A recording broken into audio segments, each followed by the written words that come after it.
Benar Tuhan, Engkaulah satu-satunya dalam hidup kami, satu-satunya yang kami andalkan, yang kami percaya. Harapan kami hanya bergantung kepada Engkau ya Tuhan.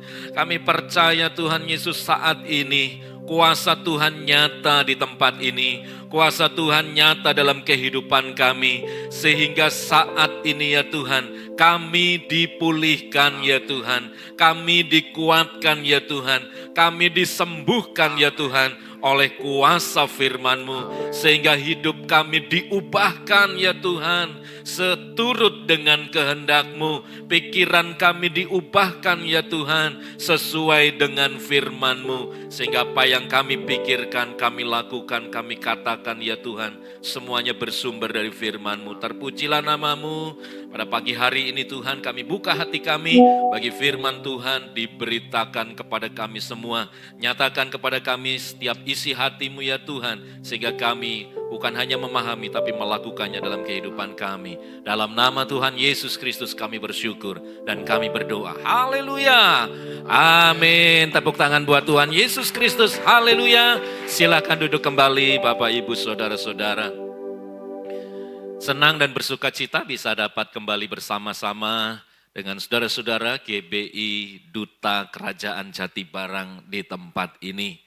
Terima kasih untuk kepercayaan yang Tuhan berikan kepada saya melalui hambanya Bapak Pendeta Hensan di tempat ini. Terpujilah nama Tuhan. Haleluya. Ya Bapak Ibu Saudara, sebelum kita sampai kepada firman Tuhan yang kita akan dengar bersama-sama, coba kita lihat ini. Ya, ada sebuah riset, supaya saya tidak menghalangi, saya minggir ke tempat ini ya. Oke, silahkan dibuka riset dari Bilangan Riset Center, saudara, BRC. Bilangan Riset Center menyatakan hasil dari riset yang dilakukan, yaitu berjudul Spiritualitas umat Kristen di Indonesia, dan ini dirilis pada tanggal 1 Juli 2021 ya. 1 Juli 2021. Jadi belum lama, baru 4,5 tahun. Inilah saudara-saudara, pertanyaan-pertanyaannya ini sebenarnya banyak. Ini halaman ke-180, saya hanya ambil 2 halaman saja. Frekuensi merenungkan Alkitab secara pribadi dalam 1 bulan terakhir ya. Respondennya sebanyak, kalau dijumlah ini responden umur 15-24, 25-39 ini adalah 15-24 Gen Z, kemudian 25-39 ini anak muda atau dewasa muda, kemudian 40-59 tahun ini kelompok dewasa, dan lebih dari 59 tahun ini baby boomers ya, usia lansia ke atas. Iya, yang menjawab di warna merah ini tidak pernah, kemudian yang hijau ini setiap hari atau paling tidak 5 kali dalam seminggu, berarti 5 hari ya dalam seminggu, dalam 7 hari. Ya Bapak Ibu, kita perhatikan frekuensi merenungkan Alkitab secara pribadi dalam 1 bulan terakhir bagi anak usia 15-24 tahun, saudara, yang respondennya sebesar 297 orang, ternyata yang tidak pernah baca Alkitab 20,9%, yang baca Alkitab 25,9%, Bapak Ibu. Ya, ini umat Kristen semua loh respondennya, tidak ada orang di luar Kristennya, umat Kristen semua. Ternyata saudara-saudara, ini 20,9% mereka tidak baca Alkitab. Kemudian yang usia di atasnya 25-39 tahun, 10,8% tidak baca Alkitab, 40% baca Alkitab. Usia yang lebih tinggi 40-59 tahun, 7% tidak baca Alkitab dan 56,9% baca Alkitab. Kemudian lebih dari 59 tahun yang baca Alkitab 6,2, yang tidak baca Alkitab 6,2%, sedangkan yang baca Alkitab 60%, Bapak Ibu. Nah, ini menunjukkan Bapak Ibu, kita lihat ya. Kita lihat di sini, semakin muda usia orang, semakin tidak baca Alkitab, saudara-saudara ya. Semakin muda usia umat Kristen di Indonesia, semakin tidak membaca Alkitab. Tapi semakin usianya tambah, semakin baca Alkitab ya. Ini jumlah totalnya responden 1137, tersebar dari berbagai kota di Indonesia, saudara-saudara. Tidak mungkin mereka janjian WA-an, ya ada dalam satu grup WA-an, kamu jawab apa? Saya jawabnya sering, ini kita jawab sering aja semuanya ya, supaya terbentuk nanti kesimpulannya semua baca Alkitab. Tidak bisa, saudara-saudara, karena mereka tidak saling kenal. Ya 1137. Ya bayangkan saudara kalau ini dimobilisasi betapa susahnya. Sehingga mereka ini tidak saling kenal, tidak saling janjian untuk jawab apa. Nah inilah faktanya saudara-saudara. Semakin muda seseorang semakin tidak baca Alkitab. Ini umat Kristen loh di Indonesia saudara-saudara. Betapa menyedihkannya ya. Nah terus lanjut. Berikutnya. Nih halaman 181. Frekuensi berdoa secara pribadi atau saat teduh dalam 1 bulan terakhir. Respondennya masih sama jumlahnya, saudara-saudara, orangnya yang sama juga. Nah, sudah tidak baca Alkitab, tetapi juga tidak berdoa, saudara-saudara. Kita lihat, yang generasi muda, 15-24 tahun, 16,8% tidak pernah berdoa. Sedangkan di atasnya 7,2% tidak pernah berdoa. Di atasnya lagi 4,4% tidak pernah berdoa. Dan di atasnya lagi 3,1% tidak pernah berdoa. Makin muda, makin tinggi yang tidak pernah berdoa. Ini menunjukkan saudara, sama dengan yang tidak baca Alkitab tadi. Ya, tidak baca Alkitab dan tidak berdoa, menunjukkan kesimpulan yang sama, yaitu semakin muda seseorang, saudara-saudara, maka semakin tidak baca Alkitab dan semakin tidak berdoa. Ini saudara-saudara sebuah fakta, sebuah hal yang menyedihkan bagi kita saudara. Ya, 4,5 tahun yang lalu saya kira angkanya juga kalaupun berubah berbeda kalau riset ini dilakukan pada saat ini saudara, angkanya juga tidak berbeda sedikit lah ya, berbeda pun sedikit. Semakin muda seseorang semakin tidak berdoa, semakin tidak baca Alkitab. Kesimpulannya saudara, kita lihat. Kesimpulannya, indeks spiritualitas Gen Z yang usia 15-24 tahun tadi, umat Kristen Indonesia rendah. Lanjut. Pada dimensi experience, yaitu pengalaman ya, bagaimana dia mentransformasi diri, acceptance, impact ya, dia punya impact dalam kehidupannya. Indeks spiritualitas Gen Z rendah lagi saudara. Kemudian indeks spiritualitas Gen Z sangat rendah pada dimensi apa? Meaning, self-image, motivasi, personal practice, dan evangelism dan discipleship ya, penginjilan, pemuridan di kalangan anak muda makin rendah, tapi makin tambah umur makin baik ya. Kita soroti saudara, Gen Z usia 15-24 tahun saudara, makin tidak baca Alkitab, makin tidak butuh Tuhan, makin tidak berdoa. Sehingga kesimpulan akhirnya saat ini terdapat banyak orang tua Kristen Indonesia yang belum mewariskan karakter Kristus kepada anak-anaknya. Dan dapat disimpulkan Indonesia adalah saat ini sedang mengalami krisis keteladanan Bapak Ibu Saudara.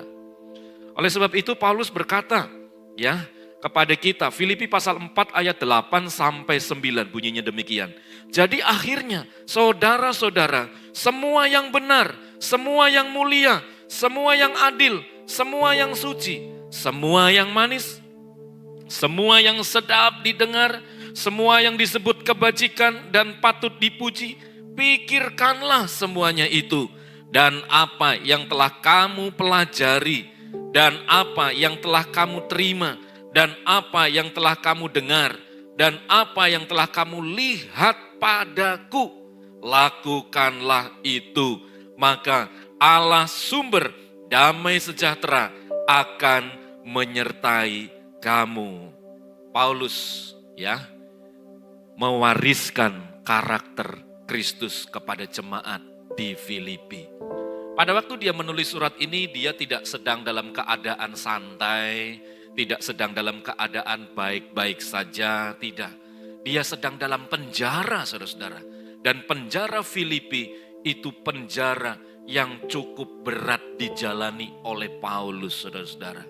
Tetapi di tengah-tengah keadaan tidak baik yang sedang dialaminya, saat itu dia dipenjara karena memberitakan Injil, bukan karena perbuatan kriminal. Karena menyampaikan kebenaran, karena speak up, menyampaikan kebenaran kepada orang-orang, saudara.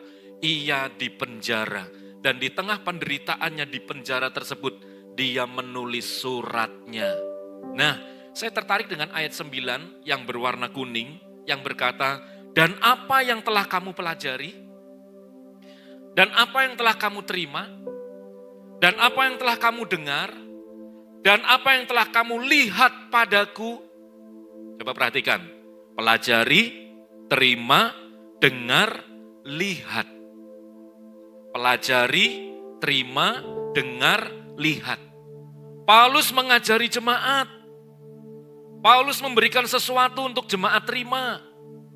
Paulus melakukan sesuatu untuk jemaat dengar. Mengajar supaya mereka dengar. Paulus melakukan sesuatu untuk mereka lihat. Berarti Paulus memberi teladan. Teladan apa? Teladan ini yang di ayat 8-nya, saudara. Teladan yaitu semua yang benar. Paulus melakukan yang benar. Apa yang dia ajarkan dia lakukan. Apa yang dia katakan dia kerjakan. Tidak cuma omong doang. Paulus lakukan, saudara.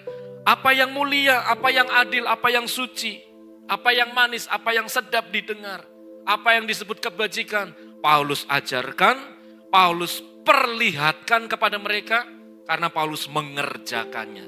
Nah, ini yang harus dilakukan oleh orang tua Kristen di Indonesia, supaya anak-anak kita, generasi kita ke depan, mereka tumbuh indeks spiritualitasnya. Nggak kayak tahun 2021 tadi, saudara, 4,5 tahun yang lalu. Sangat menyedihkan, makin muda kok makin nggak percaya Alkitab. Nggak baca Alkitab berarti nggak percaya. Nggak baca Alkitab, nggak berdoa, berarti ada sesuatu yang lebih penting menurut mereka daripada berdoa dan membaca Alkitab, saudara. Makin muda harusnya makin kenceng baca Alkitabnya, berdoanya, saudara. Tapi ini tidak. Berarti orang tua Kristen di Indonesia, saya yakin di sini tidak ada ya. Orang tua Kristen di Indonesia banyak yang tidak memberikan teladan iman kepada anak-anaknya. Hari ini kita mau belajar. Saya beri judul, saudara, firman Tuhan hari ini yaitu Inherit the Character of Christ. Mewariskan karakter Kristus. Mari kita bayangkan sejenak anak-anak kita. Mungkin saat ini umurnya masih balita. Mungkin saat ini umurnya sudah di atas balita, anak-anak. Mungkin sudah remaja, mungkin sudah pemuda, atau mungkin sudah berkeluarga. Bayangkan mereka punya spiritualitas saat ini, saudara. Dan kita mau belajar dari seorang Simon dari Kirene. Matius 27 ayat 32. Matius 27 ayat 32. Simon ini seorang yang sebenarnya tidak terlalu banyak dicatat namanya dalam Alkitab. Berbeda dengan misalnya Musa, misalnya Yusuf, yang berapa pasal, berapa kitab ya. Paulus juga ya setengah atau lebih dari setengah kitab perjanjian baru dia tulis, saudara. Berarti wah luar biasa orang-orang ini. Tapi Simon, saudara, ya ini 3 ayat ini, saudara, tapi luar biasa dampaknya buat anak-anaknya. Kita lihat Matius 27 ayat 32. Ketika mereka berjalan keluar kota, mereka berjumpa dengan seorang dari Kirene yang bernama Simon.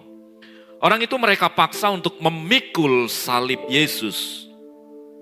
Kemudian Markus 15 ayat 21. Pada waktu itu lewat seorang yang bernama Simon, orang Kirene, ayah Alexander dan Rufus, yang baru datang dari luar kota, dan orang itu mereka paksa untuk memikul salib Yesus. Lukas 23 ayat 26. Ketika mereka membawa Yesus, mereka menahan seorang yang bernama Simon dari Kirene, yang baru datang dari luar kota, lalu diletakkan salib itu di atas bahunya supaya dipikulnya sambil mengikuti Yesus. 3 penulis Injil menuliskan kecuali Yohanes. Ya, ada 4 Injil kan? Matius, Markus, Lukas, Yohanes. 3 di antaranya menulis kisah ini, menulis nama Simon, ya, dari Kirene, saudara-saudara. Bukan dari Cinere ya. Dari Kirene. Nah, nama Simon tuh banyak ya saat itu. Misalnya nama Bambang sekarang ya kan. Banyak pasaran ya. Ya tapi belakangnya kan beda-beda. Nah, ini juga asalnya. Ada nama Simon dari mana? Simon anaknya siapa gitu. Salah satu murid Yesus Simon anak Zebedeus ya. Nah, Simon ini Simon Kirene. Kirene itu menunjukkan daerah asalnya. Dia dari Kirene. Nanti kita akan belajar Kirene itu sebelah mana sih? Ya. Oke, Bapak Ibu, kita lihat. Kirene ada di mana? Next. Ini enggak kelihatan ya. Titik ini. Ini Kirene yang saya buleti merah ya. Kemudian Yerusalem tuh di sini, Bapak Ibu. Pecah ya ininya. Ya, Yerusalem di sini. Jarak antara Kirene ke Yerusalem berapa kilometer? 1.300 sampai 1.500 kilometer dengan waktu tempuh 3 sampai 5 jam. 3 sampai 5 minggu. 3 sampai 5 minggu mereka menempuh ya. Simon menempuh perjalanan itu ya. Kalau zaman sekarang 1.500 kilometer enggak sampai 3 sampai 5 minggu, mungkin 3 sampai 5 jam saja. Naik pesawat bahkan mungkin 1 jam. Tapi mungkin ada nunggunya, boarding passnya dan lain sebagainya mungkin 3 sampai 5 jam. Iya. Bapak Ibu Saudara-saudara, Kirene itu sebuah tempat yang jauh dari Yerusalem. Saya coba googling berapa sih jarak dari Tegal sampai 1.500 km baik sebelah timur ataupun baratnya. Kalau ke arah barat Bapak Ibu itu dari Tegal ke Pekanbaru Saudara. Itu 1.500 km, jauh sekali ya. Dari Tegal, Cirebon, Jakarta, Merak, Lampung, Palembang, Jambi, Pekanbaru. Ya, 1.500 km. Jauh. Simon menempuh perjalanan itu 3 sampai 5 minggu. Karena mungkin saat itu, ya memang saat itu belum ada kendaraan yang bermesin ya. Jadi pakai jalan kaki atau pakai onta barangkali. Sehingga menempuh perjalanan 1.500 km dengan waktu tempuh 3 sampai 5 minggu. Ya. Kirene itu kota di daerah Sahat. Sahat itu saat ini di negara Libya. Libya itu Afrika, saudara, bagian utara.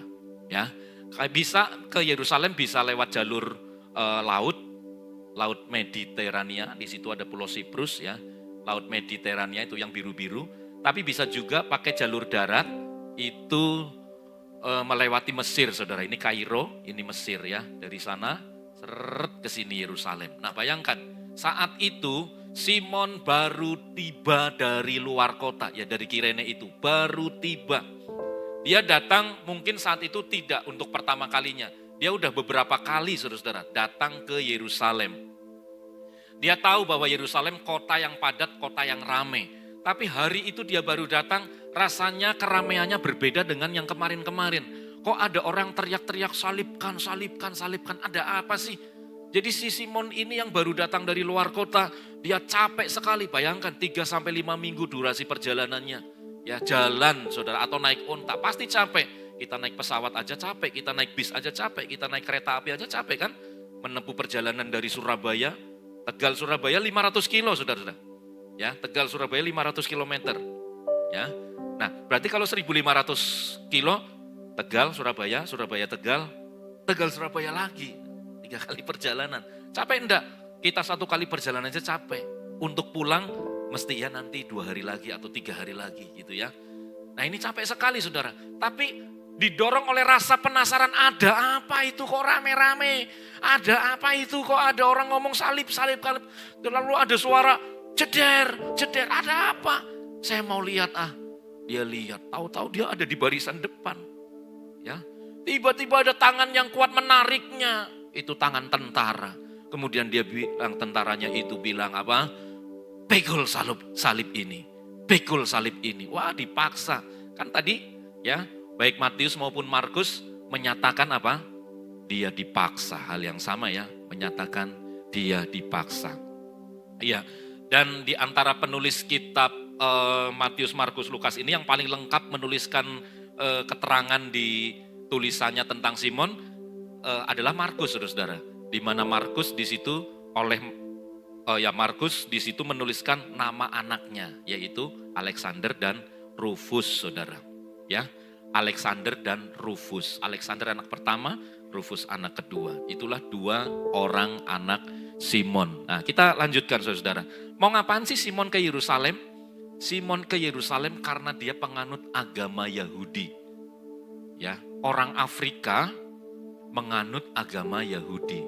Dia termasuk Yahudi proselit, ya, bukan Yahudi keturunan, bukan Yahudi asli berdasarkan keturunan, papahnya orang Yahudi, dia orang Yahudi. Tidak, tapi dia Yahudi proselit. Artinya dia orang Kirene tapi menganut agama Yahudi. Beda, agama Yahudi dengan Kristen beda. Agama Yahudi sampai sekarang masih menantikan Mesias loh, saudara. Jadi beda, saudara. Jadi saat itu dia adalah penganut agama Yahudi yang taat, tiap tahun sekali datang ke Yerusalem untuk merayakan Paskah. Ya. Tidak Kristen. Belum bertemu Yesus, saudara. Tetapi perjumpaannya dengan Yesus mengubah pikirannya tentang Yesus, tentang keselamatan. Mungkin selama ini dia sudah dengar Yesus, orang yang menyembuhkan yang sakit, orang yang membebaskan orang yang gila, orang yang membangkitkan orang mati. Dan dia tidak sangka Yesus yang jalan terhuyung-huyung di depannya, memikul salib dan kemudian jatuh, itu adalah Yesus yang dia kenal dari kata orang itu, saudara-saudara. Dia nggak sangka. Dan hari itu dia bertemu dengan Yesus. Ya, next. Iya, ini. Kisah Para Rasul pasal 2, saudara. Bagaimana mungkin kita masing-masing, ayat 8, mendengar mereka berkata-kata dalam bahasa kita sendiri, yaitu bahasa yang kita pakai di negeri asal kita.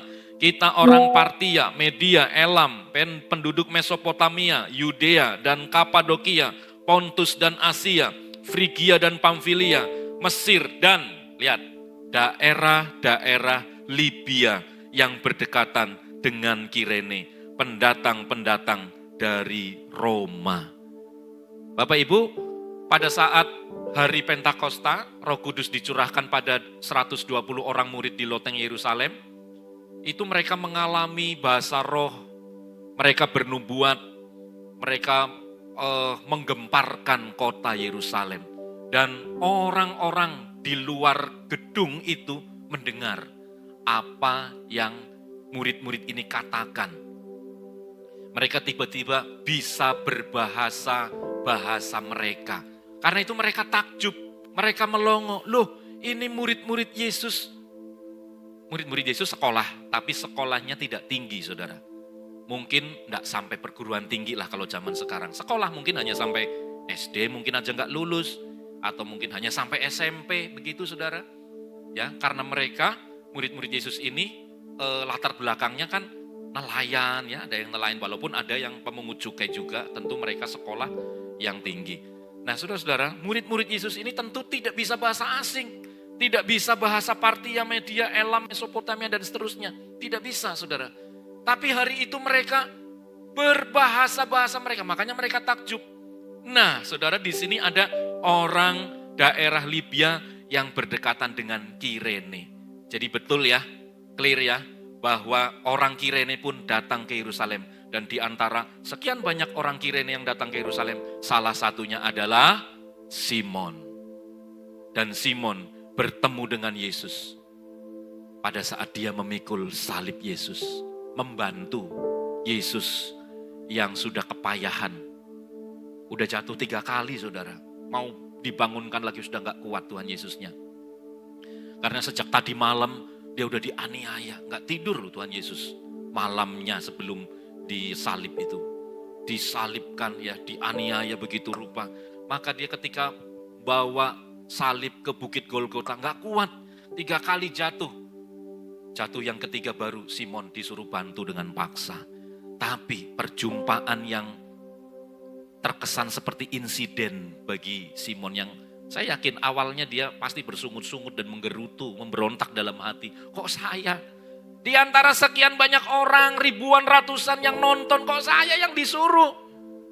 Kenapa enggak orang lain saja? Saya kan baru pulang dari luar kota, baru datang dari luar kota, 1.500 kilo, 5 minggu perjalanannya capek. Tapi kenapa saya?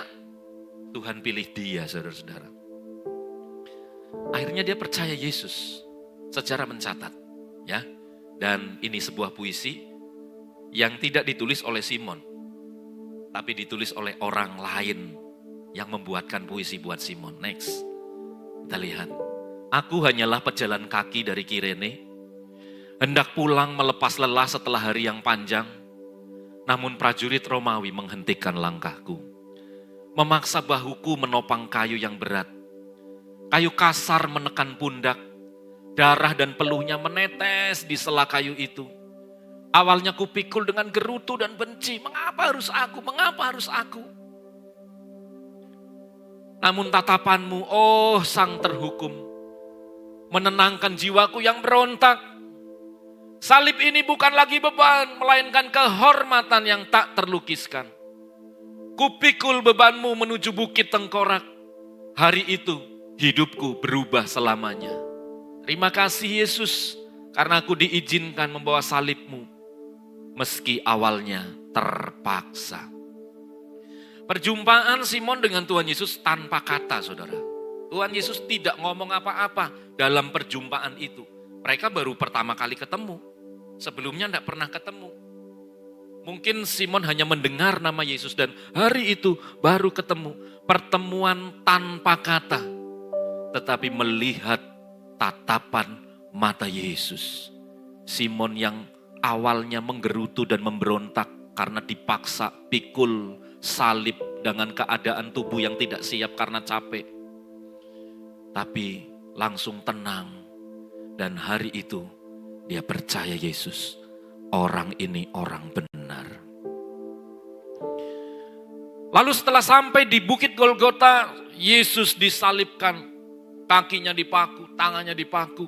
Kemudian Yesus diberdirikan salibnya. Saya yakin Simon masih melihat itu. Dan Simon mendengar 7 ucapan Yesus di kayu salib. Yang salah satunya membuat dia tertegun lagi. Yesus berkata, "Ya Bapa, ampunilah mereka. Karena mereka tidak tahu apa yang mereka perbuat." Kata-kata Tuhan Yesus satu demi satu di kayu salib begitu merobek jiwanya. Terutama kata ini. Tidak habis pikir di dalam pikiran Simon.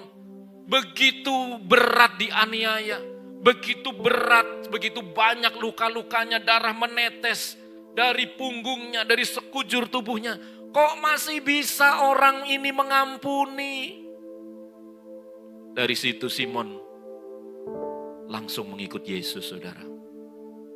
Dari situ Simon langsung percaya kepada Yesus. Orang ini adalah benar anak Allah. Saudara, bisa kita bayangkan bagaimana kemudian Simon pulang ke rumah. Dia cerita kepada istrinya.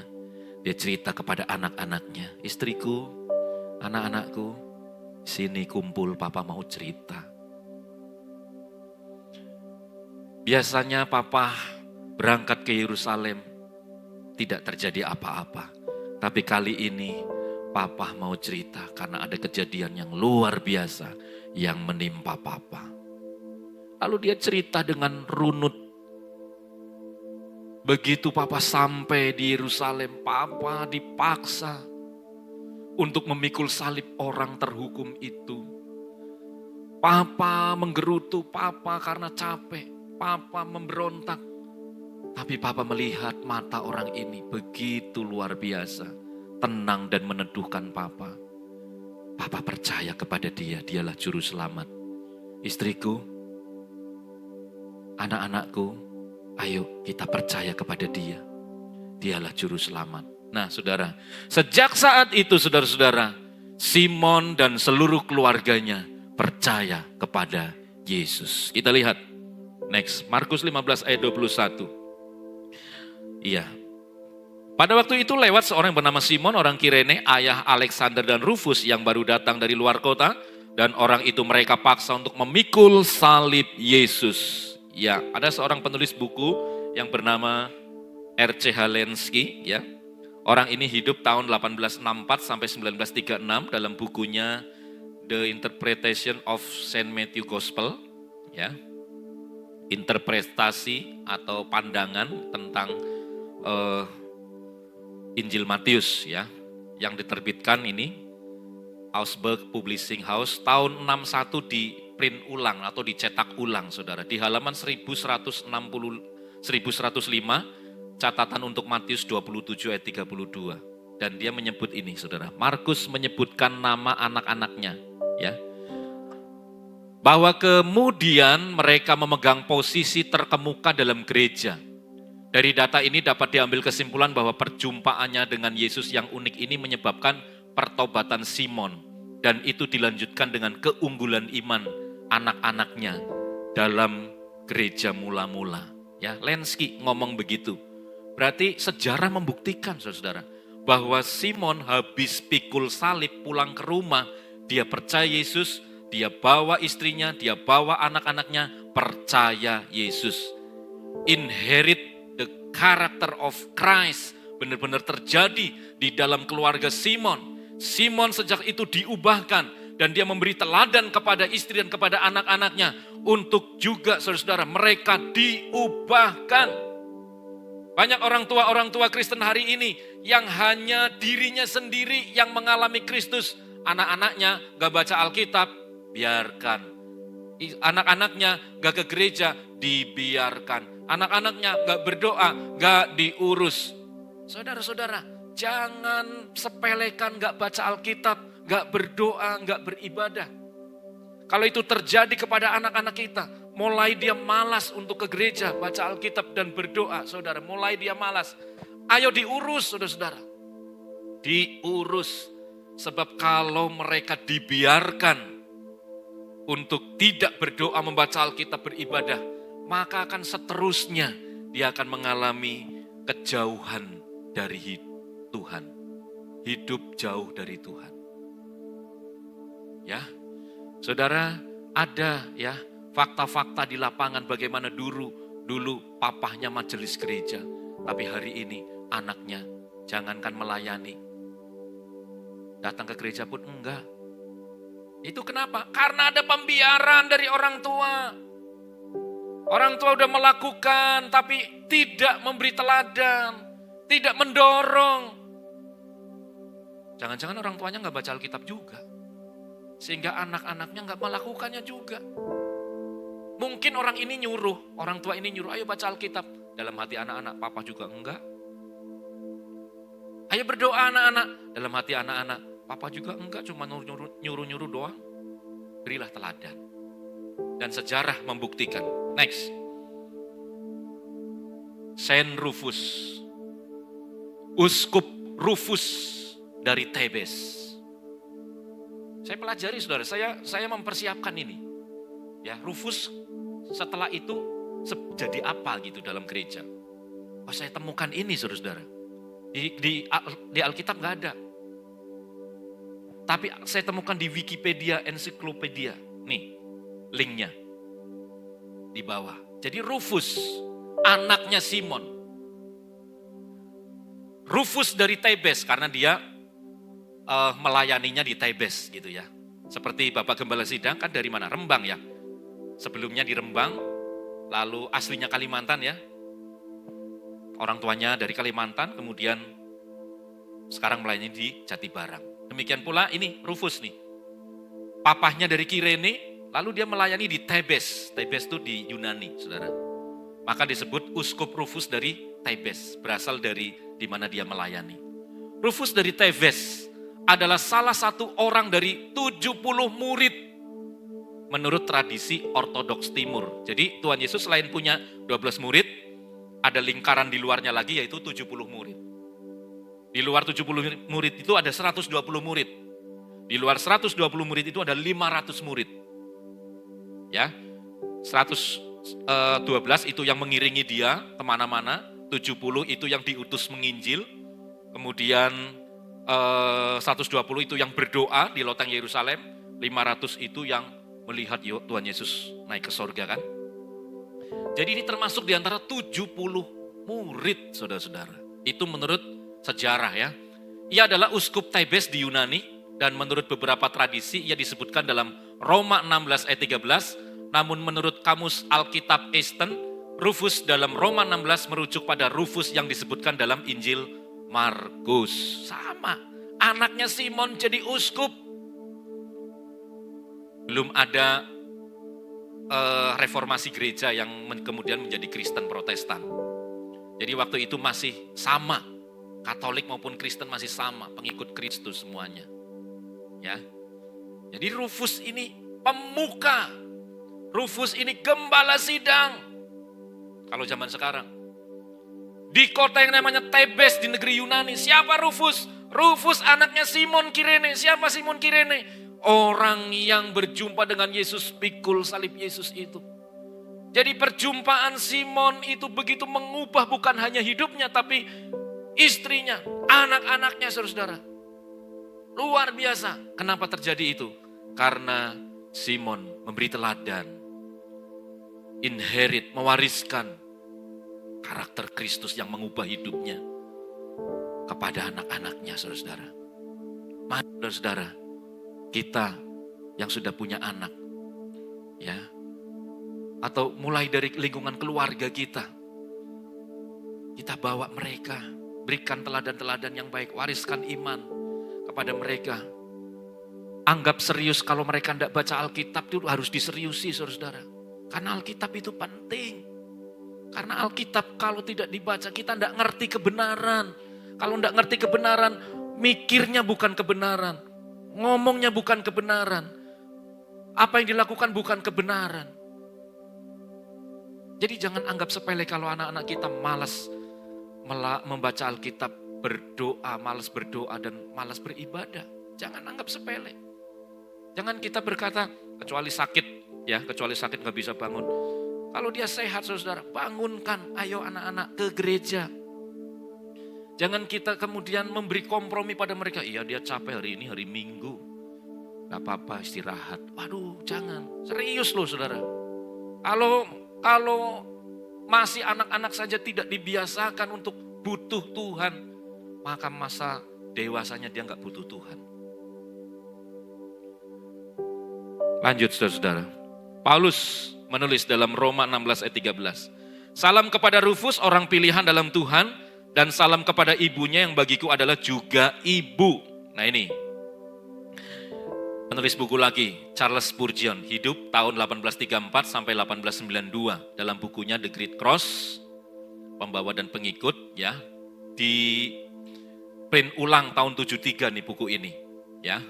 Dan ini di halaman 562 dan 563. Dia menulis, oh betapa berkat bagi pria ini juga dialami oleh anak-anaknya.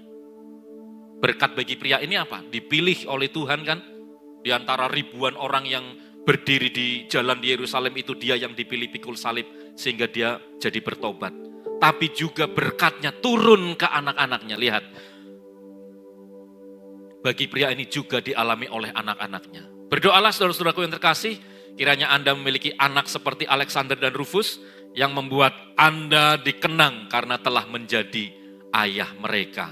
Bahkan lebih lanjut saudara-saudara, Paulus mengatakan bahwa salam ya kepada Rufus, orang pilihan dalam Tuhan. Jadi Paulus menyebut Rufus sebagai orang pilihan dalam Tuhan. Pastikan anak-anak kita juga orang pilihan dalam Tuhan. Cucu-cucu kita adalah orang pilihan dalam Tuhan. Bukan hanya kita yang ada di sini.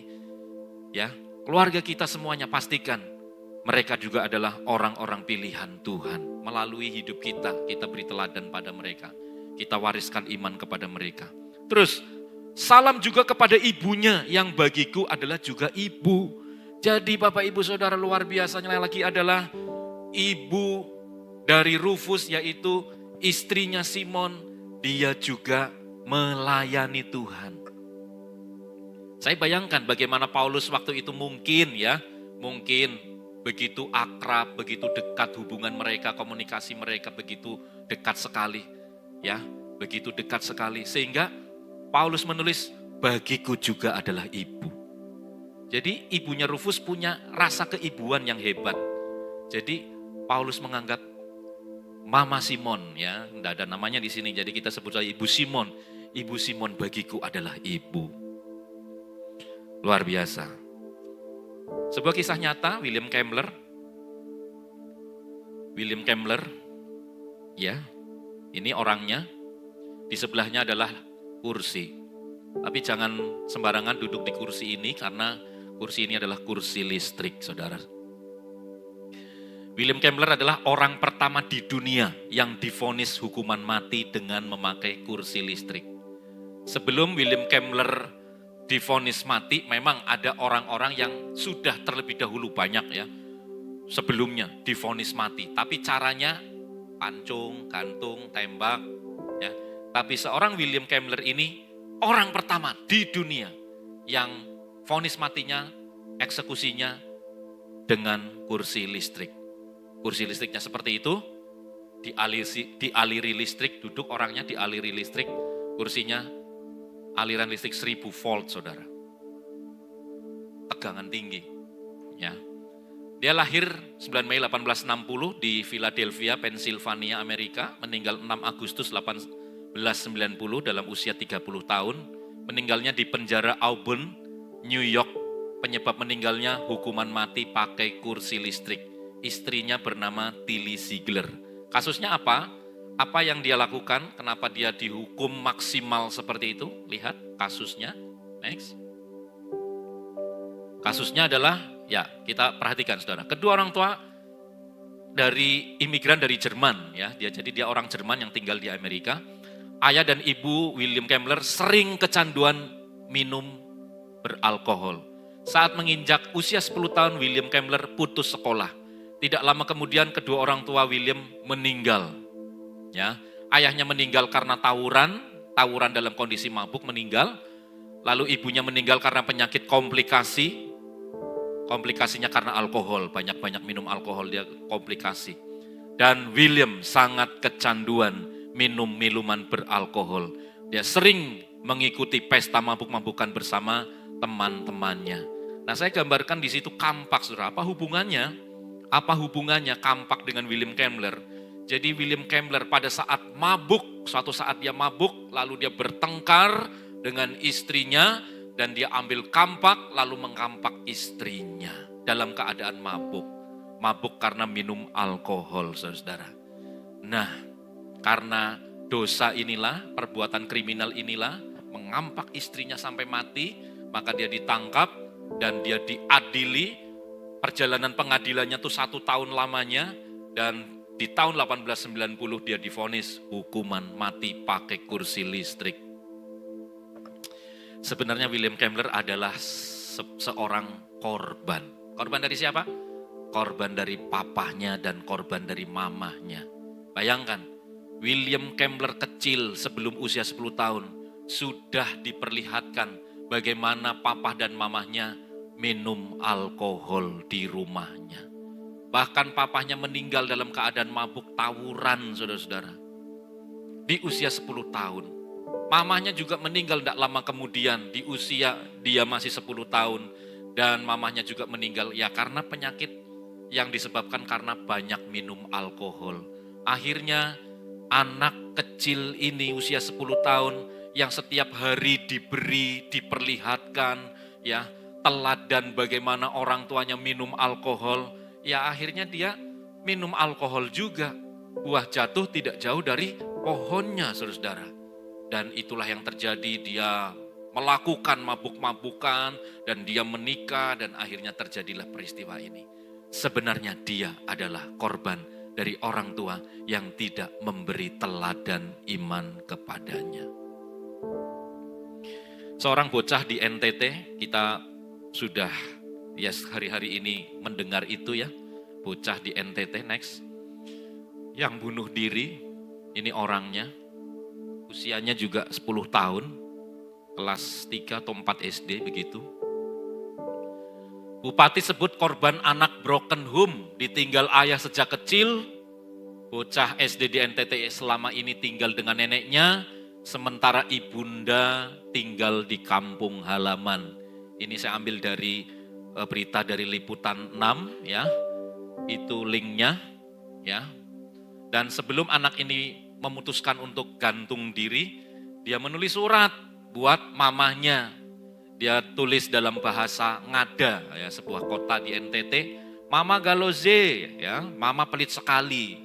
Dia bilang, mama molo jao galo mata mai ritae mama. Mama baik sudah, kalau saya meninggal mama jangan menangis. Mama jauh galo mata mai woi ritane gae ngawang, nggak tahu.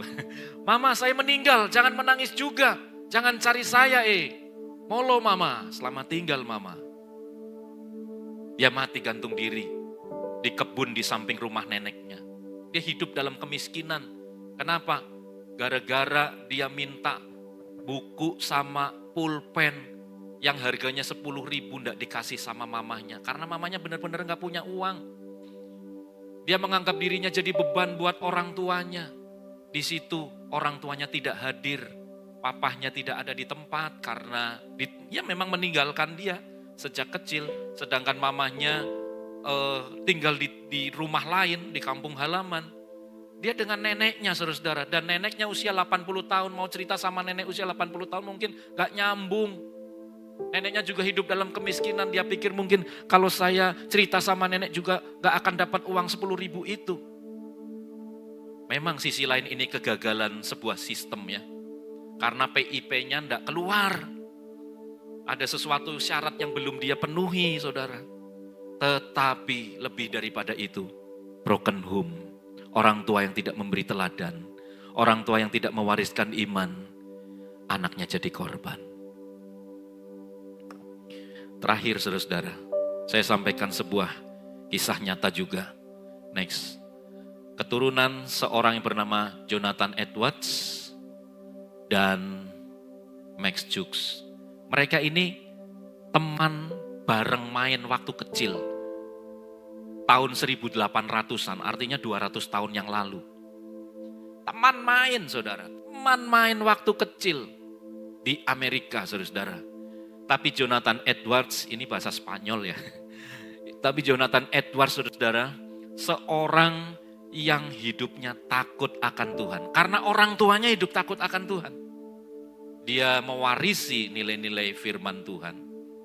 Kemudian Max Jukes, seorang yang tidak takut akan Tuhan. Bahkan ateis, gak percaya Tuhan.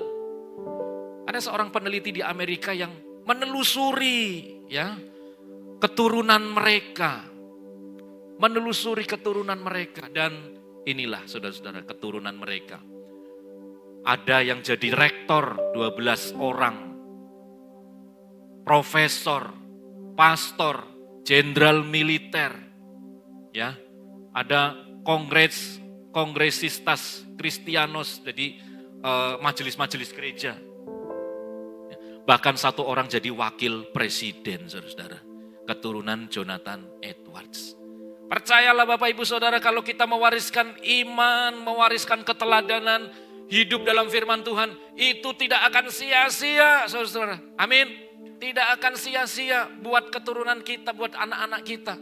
Mungkin kita akan sesaat dianggap cerewet sama anak-anak. Tidak apa-apa, sesaat saja dianggap cerewet. Tetapi justru karena kita cerewet itulah anak-anak kita akan terbentuk menjadi orang-orang yang takut akan Tuhan. Dan akhirnya akan diberkati Tuhan. Berbeda dengan Max Jukes, saudara-saudara. Ini orangnya Max Jukes. Wow, dia adalah orang yang mewarisi sifat yang tidak baik dari orang tuanya. Ya, ada yang jadi pelacur, maaf ya. Ini. Wah, saudara. Ini luar biasa. 310, 309, 40, 50, 60, 70, 53 orang setelah 200 tahun bisa ditelusuri. Saya kagum loh sama yang menelusuri ini. Oh, ini keturunannya Max Jukes. Oh, ini keturunannya Jonathan Edwards. Saudara, percayalah kalau kita mewariskan iman kepada anak-anak kita. Kalau kita membawa anak-anak kita di dalam Tuhan. Kalau kita memberi teladan kepada mereka. mengisi pikiran mereka dengan yang baik, yang benar, yang mulia, yang sedap didengar. Pikirkanlah semuanya itu dan kita berikan kepada anak-anak kita. Tidak sia-sia. Amin. Haleluya. Terakhir, yuk bangkit berdiri. Pemain musik boleh mempersiapkan diri. Kita baca sama-sama satu ayat ini, 2 Timotius pasal 1 ayat 5. 2 Timotius pasal 1 ayat 5. Ya, kita baca sama-sama, 1, 2, 3. Sebab aku teringat akan imanmu yang tulus ikhlas, yaitu iman yang pertama-tama hidup di dalam nenekmu Lois dan di dalam ibumu Eunike, dan yang aku yakin hidup juga di dalam dirimu. Versi BIMK, Bahasa Indonesia Masa Kini. Saya teringat akan kepercayaanmu yang sungguh-sungguh kepada Kristus, sama seperti kepercayaan nenekmu Lois dan ibumu Eunike, dan saya yakin engkau pun percaya seperti itu, yaitu percaya sungguh-sungguh. Saudara, kalau hari ini kita sungguh-sungguh di dalam Tuhan, pastikan kita wariskan kepada mereka, supaya mereka kelak dewasanya, atau mulai sekarang mereka sudah sungguh-sungguh. Makanya saya kagum, saudara, kalau ada anak-anak yang sudah melayani, remaja-remaja sudah melayani. Wow, tidak hanya mereka hidup di gereja, tapi juga mereka melayani Tuhan. Tidak hanya percaya Yesus, tapi mereka melayani Tuhan. Dorong anak-anak kita ya ke gereja, melayani Tuhan. Wariskan iman, tidak sia-sia. Amin buat firman Tuhan.